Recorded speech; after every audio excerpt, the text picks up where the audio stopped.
Let's talk about Samurai Rabbit, the Usagi Chronicles, the first season of which has just hit the shelves at Netflix. I'm gonna give my general thoughts and feelings of season 1, plus I'm gonna break down some plot elements, meaning there will be spoilers ahead. You have been warned. Samurai Rabbit. By the way, Samurai Rabbit was on a plate. How could you not brand it like that? Sorry, Samurai Rabbit is the latest animation tailored for kids and young teens Netflix has to offer. It's based upon the comic series Usagi Yojimbo by Stan Sakai. Feel like you recognize the name? Well, Usagi Yojimbo has links to the Teenage Mutant Ninja Turtles world. The comics kicked off in 1984, and in 1987 Usagi appeared in the TMNT animated series, having made several appearances in the show over several of its reboots. Sakai even brought out a crossover comic where it was the Turtles that teleported to Usagi's world in 2017. So effectively, Usagi Yojimbo is a well-established comic with a lot of fans, and is a familiar name to animated series fans. But what direction did they choose to go in here? Well, in the comics, our Usagi was Miyamoto Usagi, not only a rabbit, but a ronin. In Samurai Rabbit, we follow a descendant of Miyamoto, Uichi, who, while on the verge of turning 16, decides he wants to leave his auntie in the sticks, travel to the big city, Neo-Edo, and find a sensei to train him in the ways of the samurai. On the way, he befriends a fox named Kitsune, a rhino named Gen, and a cat named Chizu, as well as a couple other companions who join his adventures throughout the show. The show is mostly centered around Usagi, unleashing a whole bunch of yokai into the world, as well as the main adversary, Kagehito. Now, the yokai are mythical monsters from Japanese folklore spanning back generations, and have been featured on the big screen in several movies over the years, such as 100 Monsters and Spook Warfare. Here, there's some pretty cool yokai involved, my favourite of which is Daremo, who is a shapeshifter that can copy bodies but not faces. There's a couple more yokai here and there, but generally speaking they don't feature anywhere near as much as you'd want them to.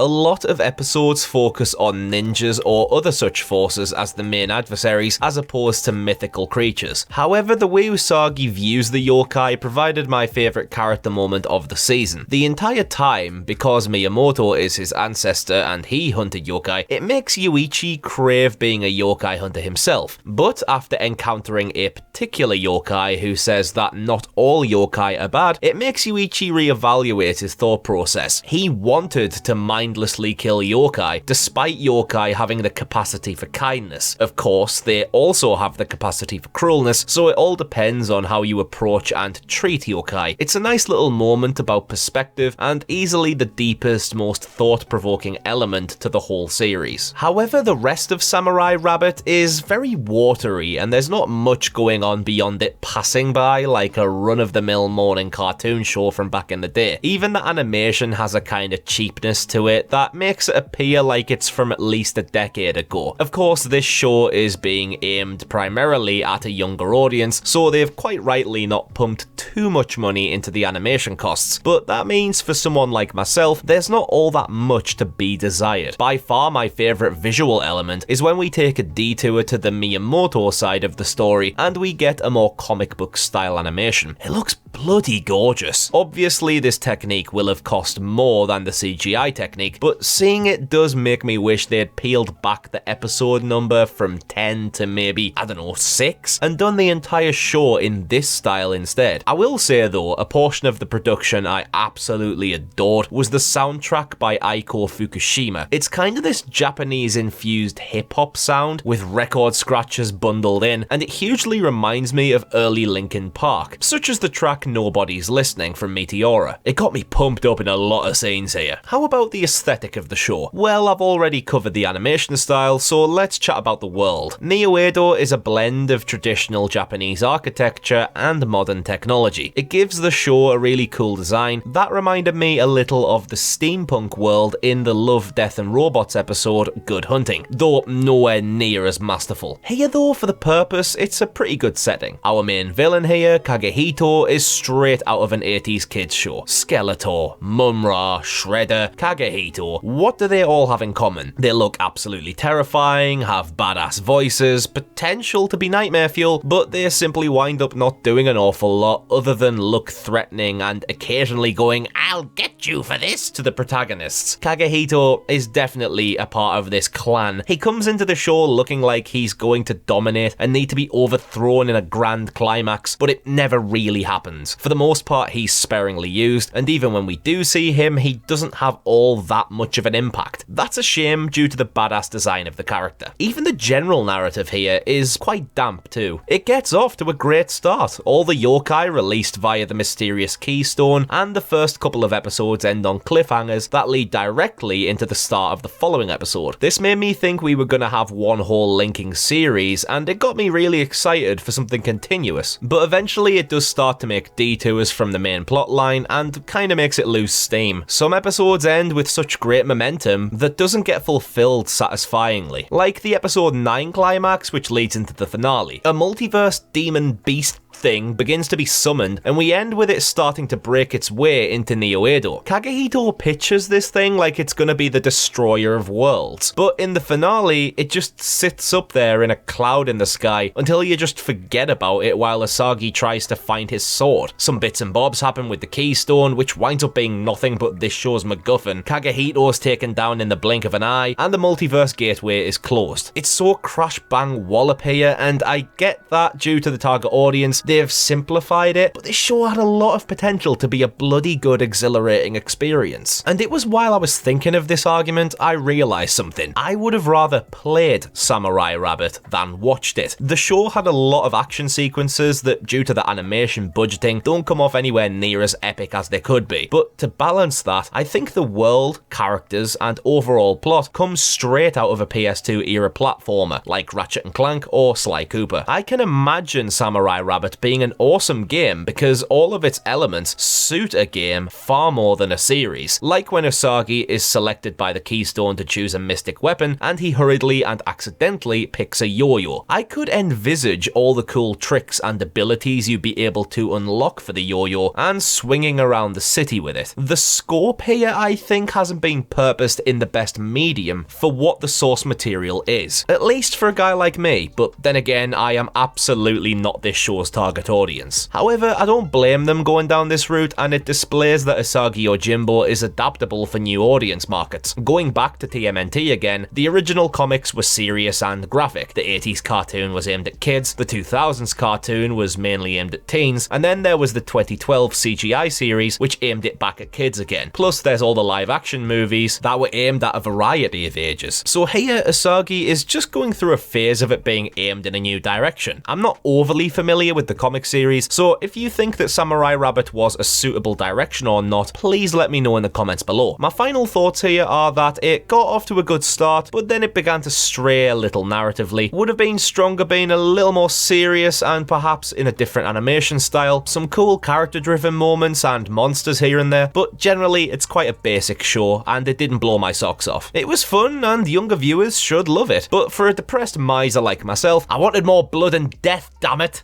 Anyway, share your thoughts and feelings with me down below, and until next time, Ghoul Gang, I've been Connor from Unleash the Ghouls. Arigato.